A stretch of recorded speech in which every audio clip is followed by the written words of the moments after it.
Irán y Rusia firman un nuevo acuerdo para contrarrestar la hegemonía occidental. En este caso, ¿en qué ámbito se aplicaría esta alianza, Sonia?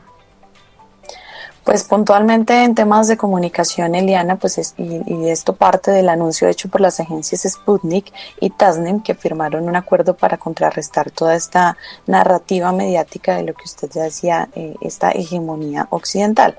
Según pues las dos agencias, el acuerdo incluye el intercambio de información y la creación de una página web en ruso a través de plataformas persas.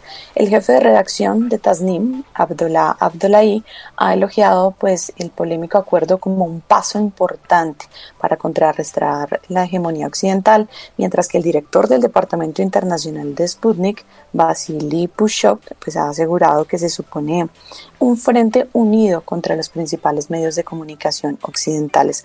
Recordemos que los países de la Unión Europea aprobaron en marzo del año 2022 la suspensión de las emisiones en Europa de la agencia rusa Sputnik y del canal de televisión Russia Today, o RT como es conocido, alegando pues que son instrumentos de desinformación del presidente Vladimir Putin.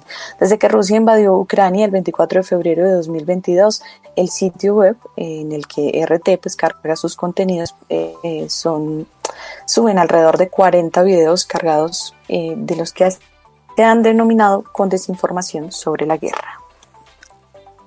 Saludamos a esta hora al profesor Jorge Araneda, él es doctor en Relaciones Internacionales de Medio Oriente de la Universidad de Ankara y también es el director ejecutivo de El Intérprete Digital. Profesor Jorge, buenos días y gracias por acompañarnos en Radio UNAL. Muy buenos días y gracias por la invitación.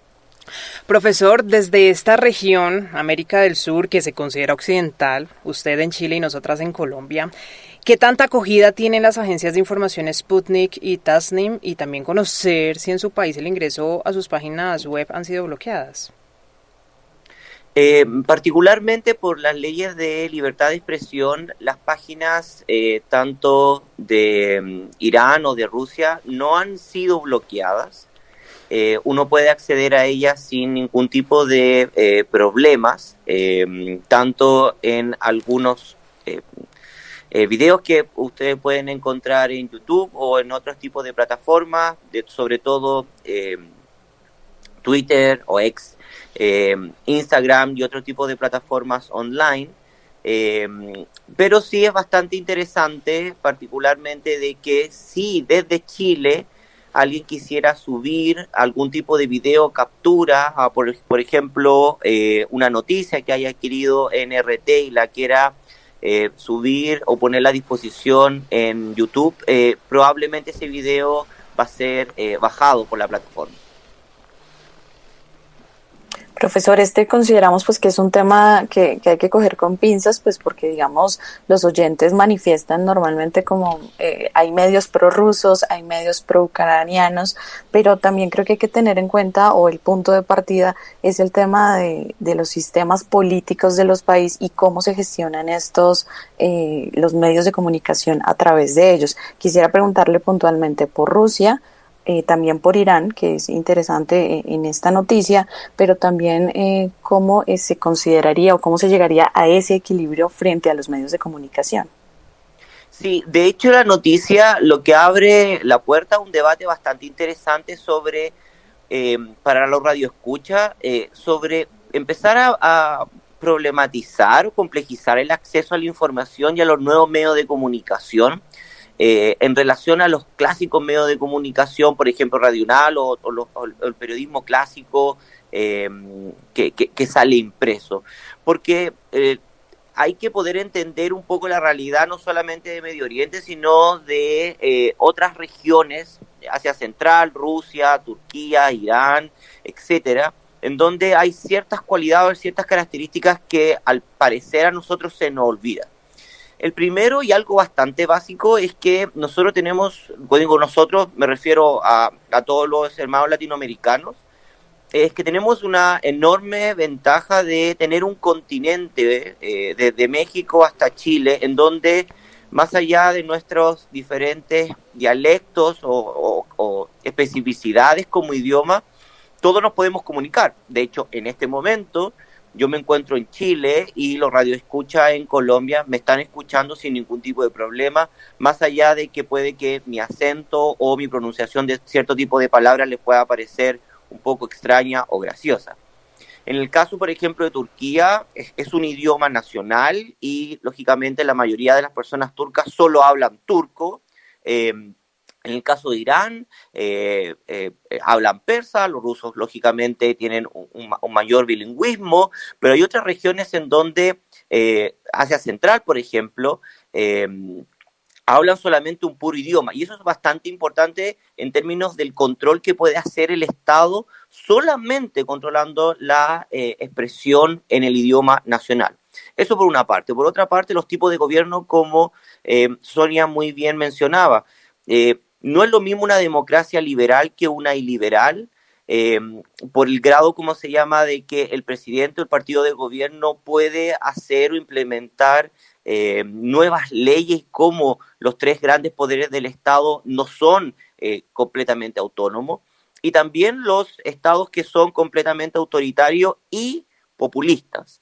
Eh, por otra parte, lo que tiene que ver con el acceso o restricción a ciertos tipos de plataformas.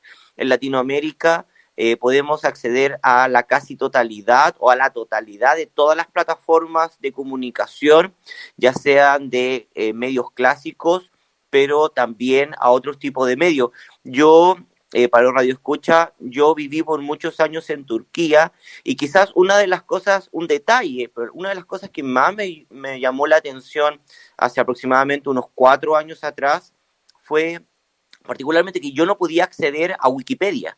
Wikipedia por ley estaba bloqueado dentro de Turquía y por lo tanto si alguien en Turquía quería acceder a Wikipedia, no lo podía hacer. Estaba completamente bloqueada la página y esa como otras páginas más. Y eso era completamente legal dentro del país en tanto de que atentaba contra ciertos valores o principios de la nación.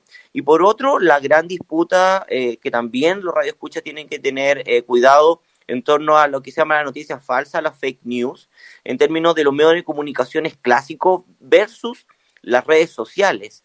Eh, y aquí es un gran problema que tienen los países europeos y los latinoamericanos desde la pandemia en adelante, donde escapan las fake news, en torno a, bueno, ¿quién se hace responsable de la información? Aquí, ¿cómo se llama? Ustedes tienen excelentes profesionales en la UNAL, que no solamente se forman y lógicamente ponen la verdad por encima de la narrativa, pero en las redes sociales tenemos los bots, tenemos enorme control, tanto gubernamental como de algunas instituciones donde crean ciertos tipos de información y de aparatos de información que lógicamente uno no puede constatar, que no tienen personalidad jurídica, que uno no puede llevar hacia algún tipo de proceso legal o de confirmación de lo que se está planteando en la realidad porque no existen, no tiene una persona. Y eso sí es algo que particularmente ha causado un enorme daño, tanto desde la pandemia en adelante, pero también como el Estado, en el caso de que son estados no democracias liberales, han tomado esta excusa para tomar el control de los medios de comunicación y, lógicamente, institucionalizarlos. Esto quiere decir crear leyes de control de los medios de comunicación, de las redes sociales y crear una narrativa nacional. Solamente como dato, cuando fue la última golpe de Estado, intento de golpe de Estado en Turquía, días después, estoy hablando de 2016, días después de esto, el Estado cerró casi 150 medios de comunicación por ley y, lógicamente, envió a decenas de personas a la cárcel, y llámese personas, me refiero a personas que trabajan en los medios de comunicación. Estas características son similares y las podemos encontrar en Rusia y también las podemos encontrar también en Irán, lamentablemente. Profesor, en ese orden de ideas también como desde Latinoamérica pues trabajamos o podemos abordar esa libertad de expresión, pues lo hablábamos también desde las narrativas antioccidentales, pero pues también lo que han considerado antirrusas, por ejemplo. Particularmente la libertad de expresión, la defensa estricta de la libertad de expresión, de opinión, en personas que se hagan responsables de ellas, es uno no solamente de los valores, sino también hay un proceso de enseñanza que Latinoamérica tiene que abrazar. ¿Qué quiero decir con esto? Primero, que hoy en día la mayoría, y lo sabemos, los jóvenes no se están informando por los medios de comunicación clásicos, sino se están comunicando por las redes sociales, sin una formación, sin que el Estado haya tomado el peso en Latinoamérica de poder crear conciencia sobre las habilidades básicas en términos de, bueno, estoy leyendo una noticia, de dónde proviene la noticia, cómo chequear la noticia, de qué forma puedo tener una distancia con esa noticia en particular, y de dónde proviene, particularmente en un mundo en donde las redes sociales compiten, no solamente los medios de comunicación clásicas, sino otros tipos de medios de comunicación en donde lamentablemente nacionales e internacionales, dado que Latinoamérica también tiene este proceso, al igual que el mundo árabe, bastante complejo de decenas de países que hablan el mismo idioma, y por lo tanto lo que yo puedo escuchar puede venir desde México, Brasil, Argentina, Colombia, Venezuela. Entonces hay una cacofonía, y cómo el Estado lógicamente se puede hacer cargo de eso, pero también un poco también de que el radio escucha comprenda de que hay índices de libertad de expresión y que Latinoamérica ha podido avanzar en esos índices de libertad de expresión. Lógicamente, estos se califican a través de puestos de 168 países, donde el primero es el mejor y el 168 el peor. Turquía está en el 165, Irán está en el 177, o sea, por mucho va la escala. Egipto está en el 166. Pero también miremos Latinoamérica. Uruguay y Argentina están en el puesto 40, más o menos. Chile está en el puesto 83. Y Colombia, al igual que Emiratos Árabes Unidos, está en el puesto 139. Entonces, también comprender cuál es la realidad, cuáles son los procesos también nacionales de libertad de expresión, y desde ese punto de vista también mirar hacia el extranjero. Por último, profesor, pues usted dirige un medio de comunicación y ya nos ha hablado acerca justamente del fast check. ¿Cómo, no sé, hay algunas herramientas o cómo podemos realmente aprovechar este tipo de verificación de información independiente de las narrativas que puedan tener las noticias? Particularmente yo en el intérprete digital tenemos varios desafíos. El primer desafío, lógicamente, es acercar Medio Oriente a Latinoamérica, no solamente por la noticia propiamente tal, sino también por las dinámicas que se están produciendo en Medio Oriente y en las zonas circundantes, que pueden causar no solamente interés, pero también cierta analogía, ciertas comparaciones con los procesos latinoamericanos, en tanto de que como sociedades nos parecemos bastante y tenemos desafíos similares. Pero por otra parte, al igual que el esfuerzo que hace constantemente Radio UNAL con traer académicos, traer especialistas, no el especialista y esto es algo bastante singular que en los medios de comunicación no tradicionales parece ser la norma, de la persona del especialista, no el periodista, pero del especialista que parece ser especialista en Afganistán, después salta en Irán, después especialista en el proceso chileno, después mexicano. Escuchar a los académicos, escuchar a las personas que se han dedicado su carrera a analizar ciertos temas y darle un espacio para que esas personas puedan acercar su conocimiento que le ha tomado años a la ciudadanía, yo creo que es particularmente algo extremadamente valioso y que no solamente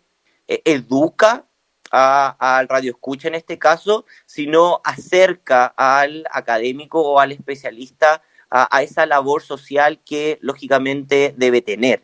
Y por eso espacios como UNAL, espacios como de mucho menor alcance, por ejemplo, como el intérprete digital, es herramientas para la ciudadanía. En tanto de que el Estado particularmente latinoamericano, tiene que tener una mayor responsabilidad en estos términos.